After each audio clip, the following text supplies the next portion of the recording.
La investigación que siguió al crimen reveló algo que nadie esperaba. En los archivos personales del alcalde asesinado, los peritos federales encontraron una bomba, documentos confidenciales que probaban cómo una orden judicial estaba siendo manipulada para liberar a uno de los criminales más peligrosos de la región. René Belmont, conocido como El Rino, jefe de plaza del cártel Jalisco Nueva Generación en Uruapan, estaba a punto de salir en libertad gracias a irregularidades procesales que parecían haber sido fabricadas desde dentro del sistema judicial. Carlos Manso lo sabía, tenía las pruebas, y estaba preparando una conferencia de prensa para exponerlo todo. Esa conferencia nunca sucedió. Una semana antes de la fecha programada, el alcalde fue ejecutado frente a cientos de testigos durante una celebración tradicional del Día de Muertos. El precio de su silencio permanente fue establecido en una cifra que horroriza por su banalidad: 50,000 pesos mexicanos. Una cantidad que no alcanza para comprar un automóvil usado, pero que bastó para activar una maquinaria de muerte que opera con eficiencia empresarial en territorio michoacano. Omar García Harfuch, titular de la Secretaría de Seguridad y Protección Ciudadana, confirmó días después que el contenido de esos archivos representa la evidencia más contundente de infiltración criminal en estructuras gubernamentales estatales. No se trataba de un alcalde molesto para el narco por sus operativos policiales. Se trataba de un funcionario que había descubierto los nombres exactos de quienes desde el poder facilitaban las operaciones del crimen organizado, y esa información lo convirtió en un objetivo prioritario. Los videos que Manso tenía listos para difundir mostraban reuniones secretas entre autoridades municipales y operadores del cártel, grabaciones de audio donde se amenazaba a empresarios que rechazaban colaborar con el lavado de dinero, contratos de obra pública firmados con empresas fantasma controladas por testaferros vinculados directamente al CJNG. El alcalde no solo había recopilado pruebas, había construido un caso completo que conectaba nombres, fechas, transacciones y estructuras criminales. La magnitud del hallazgo obligó al gobierno federal a activar protocolos de protección para la familia del funcionario asesinado y para otros 5 alcaldes que podrían estar en situación similar, porque lo que los investigadores descubrieron tras analizar los archivos fue escalofriante. Carlos Manso no era el único que había comenzado a documentar estas conexiones. Al menos 3 presidentes municipales más en Michoacán habían iniciado investigaciones paralelas sobre corrupción vinculada al narcotráfico. 2 de ellos renunciaron a sus cargos en las semanas posteriores al asesinato de Manso. El tercero desapareció sin dejar rastro. La cifra vuelve a aparecer como un recordatorio brutal de cuánto ha colapsado el valor de una vida humana en las zonas controladas por el crimen organizado. 50,000 pesos divididos entre 2 sicarios, 25,000 por cabeza. Una transacción que ni siquiera fue pagada por adelantado, sino prometida como incentivo por completar la misión. Los jóvenes que aceptaron ese encargo caminaron hacia la Plaza Morelos sabiendo que probablemente no saldrían con vida, y aún así lo hicieron. El análisis forense del agresor abatido reveló detalles que explican parcialmente esa disposición suicida.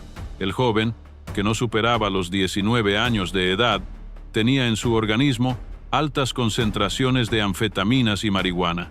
Su cuerpo mostraba tatuajes improvisados, incluido un dibujo infantil de Hello Kitty en el antebrazo que contrastaba grotescamente con el cráneo y la corona grabados en su pecho.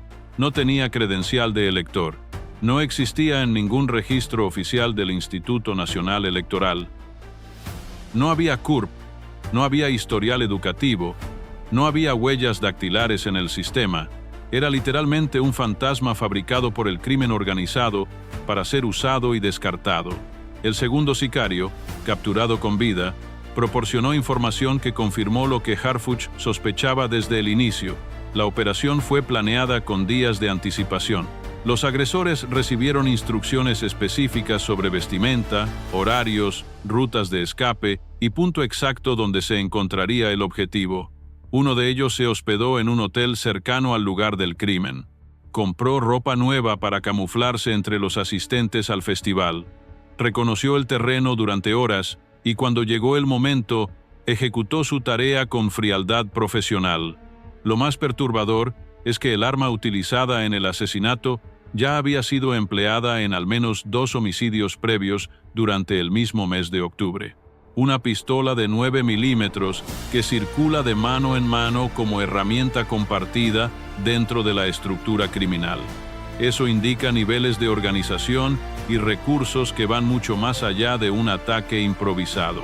Estamos frente a células operativas que funcionan con protocolos establecidos, armamento rotativo y capacidad de planificación táctica.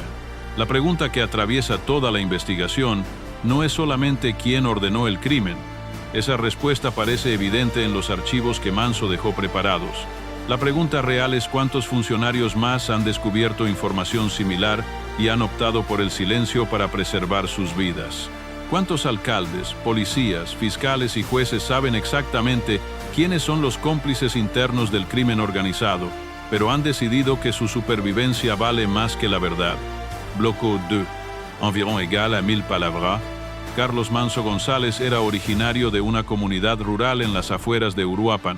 Había trabajado como maestro de primaria durante más de una década antes de ingresar al servicio público municipal. No provenía de familias políticas tradicionales. No tenía vínculos con estructuras de poder establecidas.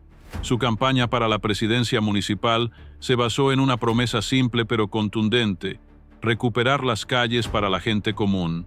Cuando asumió el cargo, entendió rápidamente que esa promesa implicaba enfrentarse directamente con el cártel Jalisco Nueva Generación, que controla prácticamente todos los aspectos de la economía ilegal en la región. A diferencia de muchos funcionarios que optan por el perfil bajo y los acuerdos tácitos con las estructuras criminales, Manso eligió la confrontación pública. Documentaba personalmente los operativos de su policía municipal. Subía videos a sus redes sociales mostrando armas decomisadas, droga asegurada, vehículos recuperados, mencionaba nombres específicos de líderes criminales y señalaba propiedades que servían como centros de operaciones del cártel. Su estilo comunicativo era directo, sin filtros institucionales, como si estuviera hablando con vecinos en la plaza del pueblo. Esa estrategia le ganó popularidad masiva entre la población civil, pero también lo convirtió en objetivo prioritario para el crimen organizado. En septiembre, tras una agresión armada contra elementos de su policía, tomó la decisión drástica de cancelar los festejos patrios. Era un reconocimiento implícito de que había perdido el control territorial de ciertas zonas de su municipio, pero en lugar de ocultarlo, lo hizo público. Prefiero decir la verdad y asumir la vergüenza de no poder garantizar seguridad que mentirle a mi gente organizando eventos donde pueden ser atacados, declaró en un video que se viralizó con más de 500.000 de reproducciones. En octubre lideró personalmente una serie de cateos en la sierra que resultaron en el decomiso de casi 1 tonelada de droga sintética, granadas de fragmentación y fusiles de asalto, pero el golpe más significativo fue la detención de René Belmont, el Rino, considerado el jefe de plaza del CJNG en toda la región de Uruapan. Manso no solo participó en el operativo, lo documentó completo, grabó el momento exacto de la captura, mostró las armas encontradas en la propiedad y terminó su video con una frase que ahora suena profética: esto apenas comienza, Uruapan no se va a rendir. Pero lo que Manso no mostró en ese video, lo que guardó para sí mismo mientras continuaba investigando, era la información que realmente lo puso en la mira. Durante las semanas posteriores a la captura del Rino, el alcalde descubrió que existían movimientos jurídicos irregulares destinados a liberar al criminal, documentos procesales con errores estratégicos, testimonios que desaparecían del expediente, evidencia que se declaraba inadmisible por tecnicismos, todo diseñado para construir un caso de liberación basado en violaciones al debido proceso. Manso comenzó a investigar por cuenta propia, pidió copias de los expedientes, cruzó información con abogados de confianza, identificó fechas sospechosas y finalmente encontró el documento que confirmaba sus sospechas, una solicitud formal de liberación firmada por un funcionario estatal con vínculos directos al partido gobernante. El alcalde entendió inmediatamente que había tocado el núcleo duro de la colusión entre poder político y crimen organizado y decidió hacerlo público. Cibus acompaña casos de corrupción política en México y quiere continuar recibiendo análisis detallados sobre narcotráfico y violencia institucional. Considere suscribirse, activar las notificaciones y dejar su like. Escriba en los comentarios de cuál ciudad está viendo este video. La última publicación de Manso en sus redes sociales fue una denuncia directa contra exalcaldes de Morena, acusándolos de manipular procesos internos del partido, robar urnas electorales y mantener vínculos operativos con el narcotráfico para recuperar el poder municipal. Ese mensaje fue compartido más de 100,000 veces en menos de 24 horas. Generó respuestas furiosas de políticos locales que amenazaron con demandarlo por difamación y encendió todas las alarmas dentro de las estructuras criminales que operan en la región. 3 días después de esa publicación, Carlos Manso caminaba tranquilo por la Plaza Morelos durante el Festival de las Velas. Sus escoltas lo acompañaban, pero sin tensión visible. Era un evento familiar, tradicional, pacífico, niños corriendo entre ofrendas decoradas, familias enteras admirando el altar monumental, iluminado por miles de veladoras, olor a copal y tamales. Música de fondo, lluvia ligera, un ambiente que invitaba a bajar la guardia. El alcalde saludaba a conocidos, se detenía frente a las ofrendas para leer los nombres de los difuntos homenajeados. En algún momento se inclinó para observar más de cerca una fotografía enmarcada en una ofrenda familiar. Ese fue el instante exacto que el sicario esperaba. 7 disparos cortaron la música. El cuerpo de Carlos Manso cayó sobre un tapete de flores de cempasúchil, rodeado por veladoras encendidas. Su último movimiento fue extender el brazo como buscando sostener algo. Su última mirada estuvo dirigida hacia la ofrenda que segundos antes admiraba. Los 2 agresores habían llegado a Uruapan al menos 24 horas antes del crimen.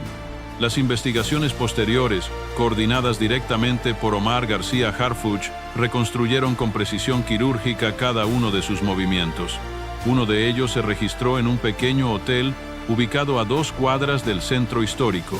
Utilizó una credencial falsa para el check-in y pagó 3 noches por adelantado en efectivo. Las cámaras de seguridad del establecimiento lo muestran entrando y saliendo en múltiples ocasiones durante esas horas, siempre con vestimenta diferente, siempre solo, sin equipaje visible. El segundo sicario llegó el mismo día del atentado, según reveló posteriormente durante su interrogatorio.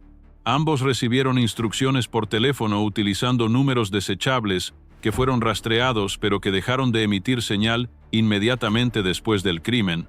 Las órdenes eran específicas: vestimenta clara para mezclarse entre las familias asistentes al festival, hora exacta del ataque basada en los horarios publicados del evento, ruta de escape hacia una zona boscosa cercana donde supuestamente los esperaría un vehículo.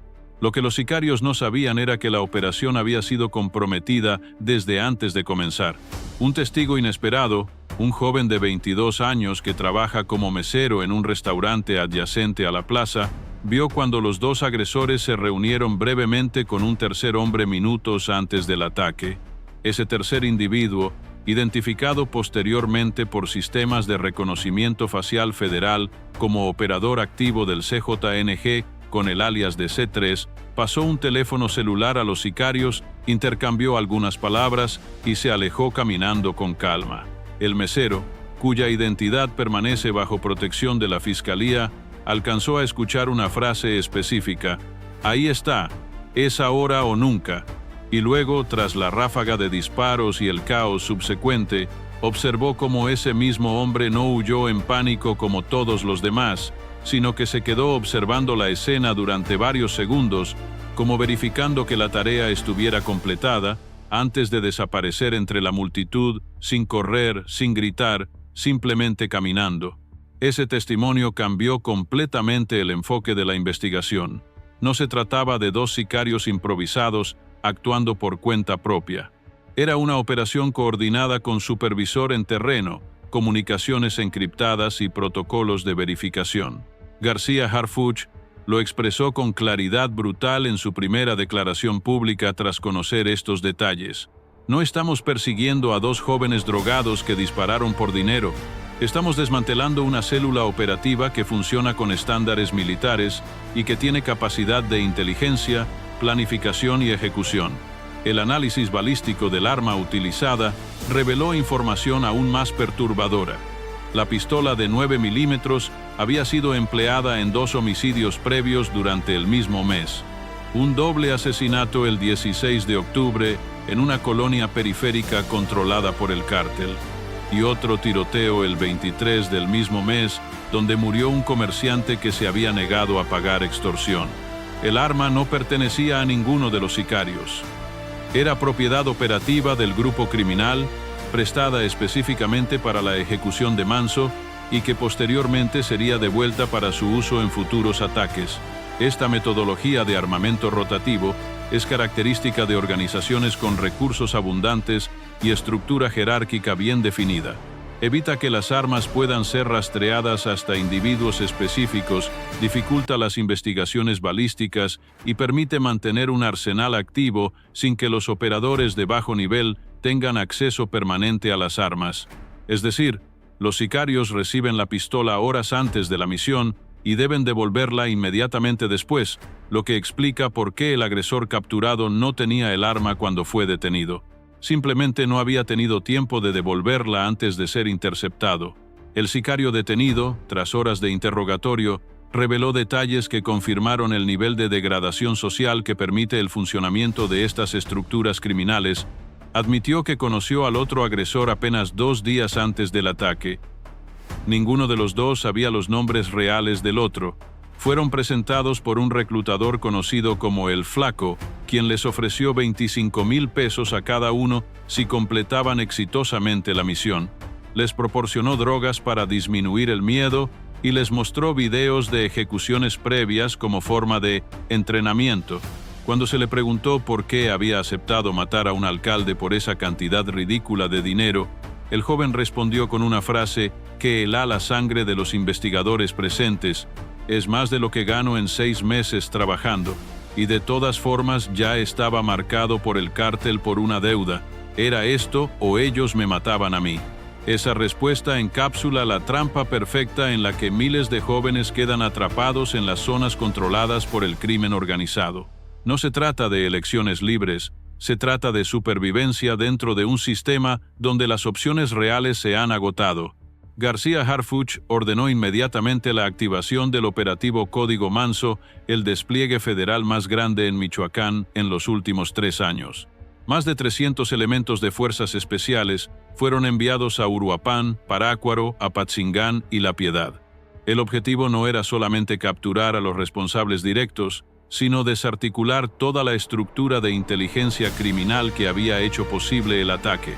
Cateos simultáneos en 8 domicilios, congelamiento de cuentas bancarias vinculadas a testaferros, interceptación de comunicaciones, aislamiento de mandos medios, pero quizás la medida más significativa fue el anuncio de protección federal obligatoria para 5 alcaldes más que habían sido identificados como objetivos potenciales por haber iniciado acciones similares a las de Manso. 3 de ellos rechazaron inicialmente esa protección, argumentando que aceptarla sería admitir que el Estado ya no puede garantizar seguridad sin militarizar las administraciones municipales. Los otros 2 la aceptaron, pero bajo condición de que no fuera publicitada para evitar parecer funcionarios rehenes de sus propios escoltas. La investigación también se enfocó en identificar quién dentro del gobierno municipal había filtrado información sobre los movimientos del alcalde, porque resulta evidente que los sicarios conocían con precisión dónde estaría Manso, a qué hora y con quién. Esa información solo podía provenir de alguien con acceso directo a la agenda del funcionario. Harfuch fue explícito al respecto. Hay un traidor dentro del sistema. Alguien vendió los movimientos del alcalde, y esa persona también responderá. Las consecuencias del asesinato de Carlos Manso trascendieron inmediatamente las fronteras de Michoacán. En menos de 48 horas, 3 presidentes municipales más presentaron renuncias a sus cargos sin ofrecer explicaciones públicas. Simplemente desaparecieron de la vida política. Uno de ellos solicitó asilo político en Estados Unidos, alegando amenazas directas contra su vida y la de su familia. Otro se mudó a una ciudad diferente y cerró todas sus cuentas de redes sociales. El tercero simplemente no volvió a aparecer en su oficina y su paradero actual se desconoce. El mensaje había sido recibido con claridad brutal por toda la clase política municipal en las zonas de influencia del cártel Jalisco Nueva Generación. Si Carlos Manso, con todo su perfil público, con su popularidad mediática, con su valentía reconocida, pudo ser ejecutado en medio de una plaza llena de gente sin que nada lo impidiera, entonces ningún funcionario está realmente a salvo. El costo de la disidencia quedó establecido en 50,000 pesos, y el precio del silencio aparentemente es la supervivencia. Las manifestaciones públicas comenzaron de inmediato. Miles de personas marcharon en Uruapan portando fotografías del alcalde asesinado y exigiendo justicia. En Morelia, la capital estatal, grupos de manifestantes intentaron irrumpir en el Palacio de Gobierno. Hubo destrozos, 8 detenidos y un clima de tensión que no se disipó durante días. Las redes sociales se inundaron con el hashtag Justicia para Manso, que llegó a ser tendencia nacional e incluso alcanzó visibilidad internacional cuando algunos medios extranjeros comenzaron a cubrir el caso como ejemplo del colapso institucional en ciertas regiones de México. Pero más allá de las marchas y los hashtags, lo que realmente estremeció al país fue el contenido de los archivos que Carlos Manso había preparado para hacer públicos. Cuando la Unidad de Inteligencia Financiera y la Fiscalía General de la República comenzaron a analizar esos documentos bajo órdenes directas de García Harfuch, encontraron un mapa detallado de corrupción que implicaba no solo a operadores criminales, sino a funcionarios electos, jueces, policías estatales y empresarios locales. Los videos mostraban reuniones en restaurantes donde autoridades municipales negociaban porcentajes de obras públicas con representantes del cártel.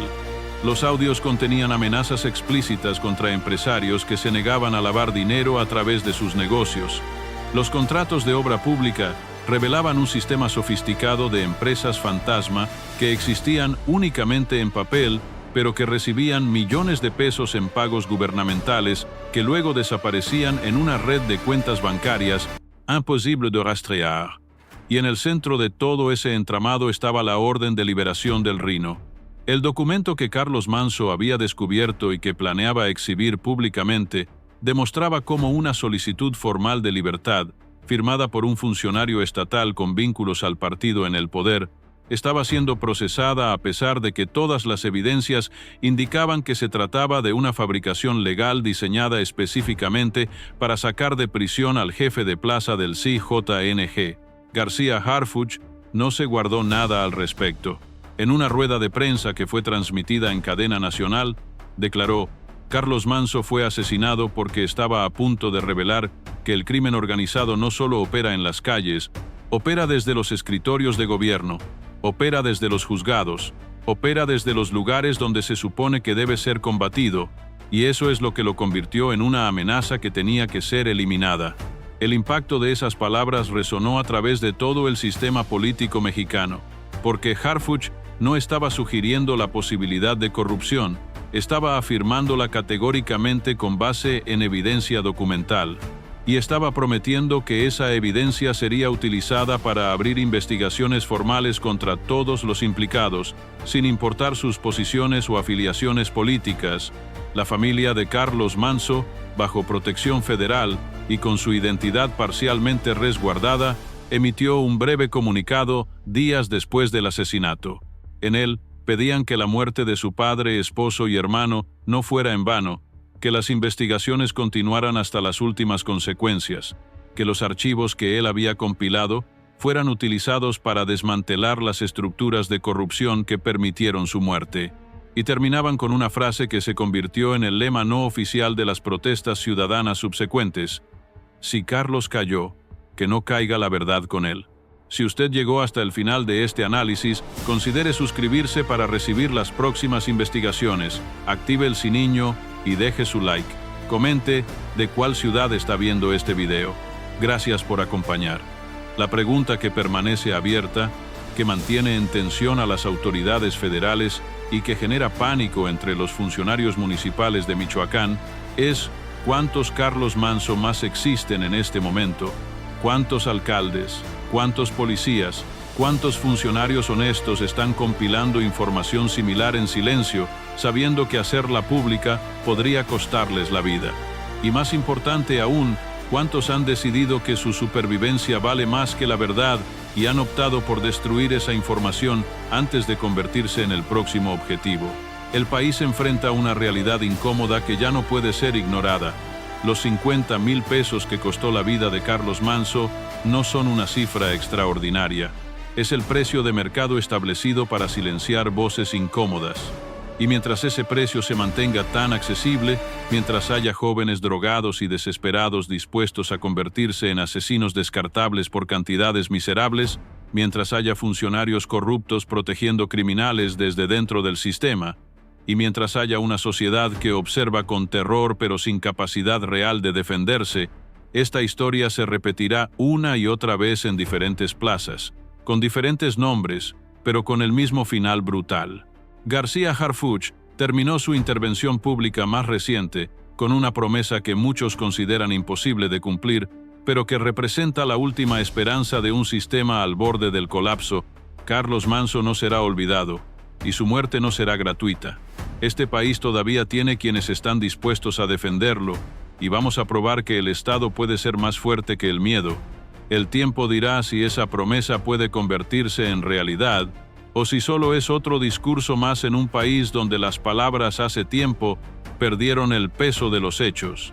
Lo que es indiscutible es que el asesinato de Carlos Manso marcó una línea, y del lado en que cada funcionario, cada ciudadano, cada institución decida colocarse, dependerá el futuro inmediato no solo de Michoacán, sino de México entero,